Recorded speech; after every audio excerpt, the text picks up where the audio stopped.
Are the skies over Ukraine so crammed full of drones that they are now picking up each other's signals? Just what does this mean when the enemy can watch your drone just as well as you can? I'm Paul, U.S. Army combat veteran. Let's talk about it. Okay, so this is a weird story. That in the skies over Ukraine, reportedly there are so many drones that they are actually stumbling into each other's feeds.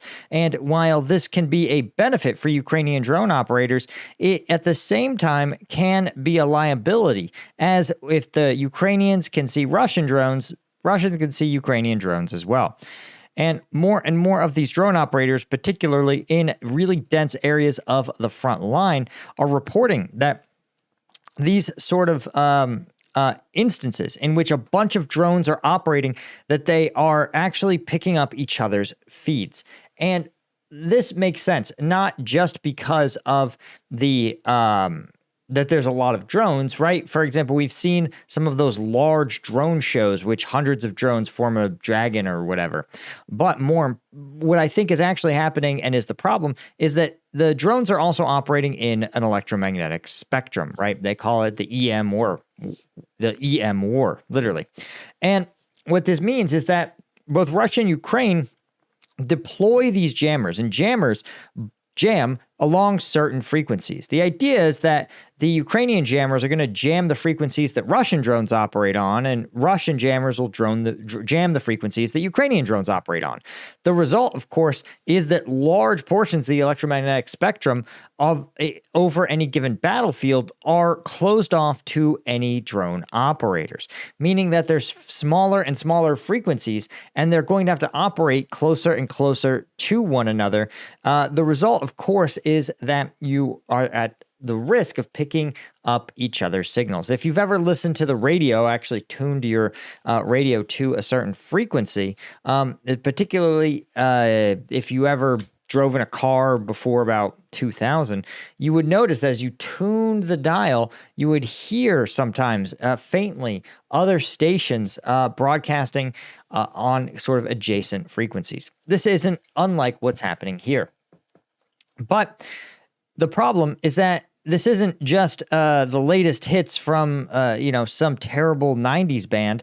You're not going to be picking up the sweet sounds of Creed. Instead, you're picking up a direct feed of a drone pilot. And so this can be a great thing for Ukrainian troops, right? One drone operator in Ukraine said that being able to see the Russian drone feeds was useful because you see where the enemy drone that wants to destroy you is flying. And it tells you not just what they are doing, but also what they know.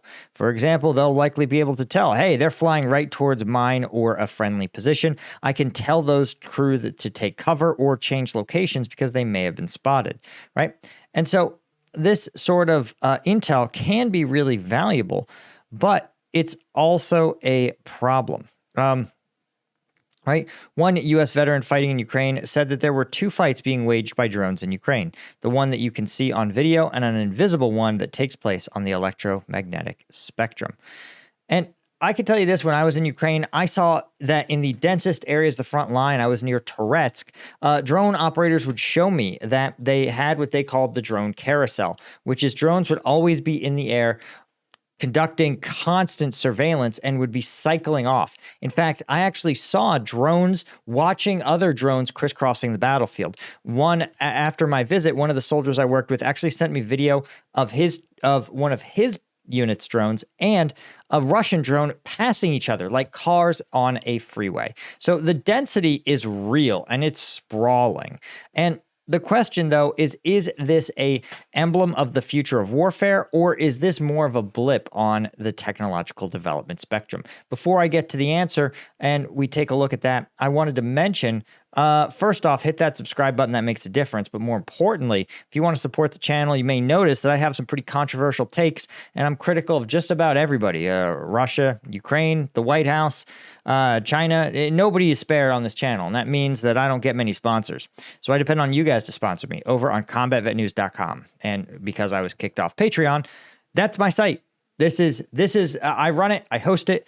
It's all owned by me. So if you want to support me twice a week, I drop uncensored combat videos right on this channel. In fact, there's an archive now of like dozens, maybe even hundreds of these videos dating back to the start of the war. So if you want probably one of the best time-stamped archives of combat footage from the start of the war to today, as well as my analysis in each one, you want to become a member. The link is in the description. Okay. So here's what I want to mention. First off, the burn rate of drones at the front line is around 50,000.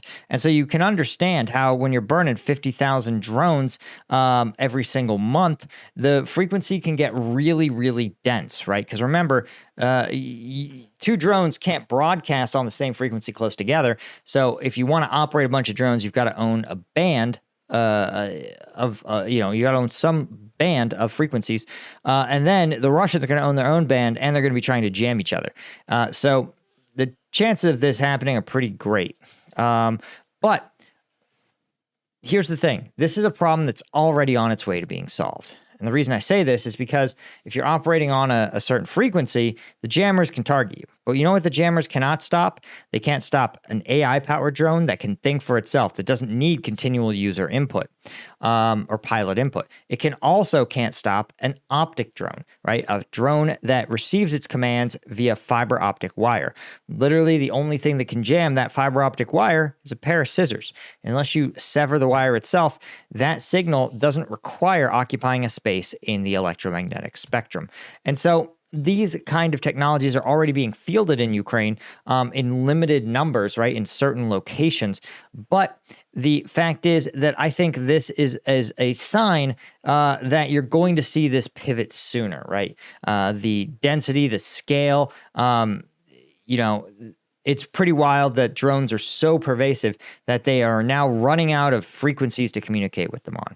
Anyway, guys, that's really all I had. Just want to make it a quick one. I appreciate you guys. Please hit that subscribe button. Thanks to James Sterling, Steve Moran, Doug Beck, Alan Knutson, Bastian Himmeling, Brian Kelly, Del McCombs, James Onla, Henry Roussier, all of our lieutenant tier members. I could not do this without you guys. I appreciate you so much, and I will see you in the next one. Cheers.